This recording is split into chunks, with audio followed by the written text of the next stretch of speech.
என்ன ஆதி யோகி, நீ ரொம்ப நேரமா நானும் வந்துட்டு ஒரு ஷாப்பில் உட்காந்துருக்கேன் பாத்தியா, ரொம்ப நேரமா என்னால் ஒன்றும் பேச முடியலை.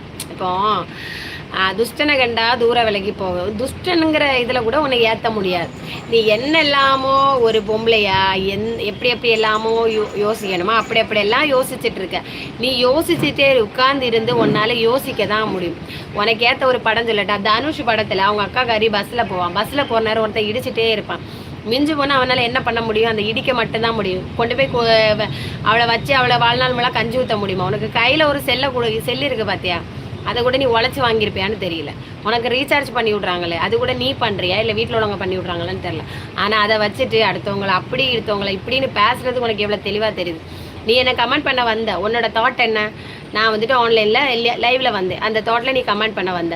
ஸோ கமெண்ட் பண்ண வரும்போதுல நீ யோசிக்கணும். ஒரு கடையில் இருந்து தான் வீடியோ போடுறாங்க. இன்னொன்று, நான் கடையில் வந்துட்டு கஸ்டமருக்கு மருந்து தான் கொடுத்துட்ருக்கேன். அந்த நேரத்தில் நீ வல்கராக கமெண்ட் போடுறல, உன்னெல்லாம் எந்த இதில் சேர்ப்பாங்க சொல்லு? எதில் நான் சேர்க்கணும் தம்பி?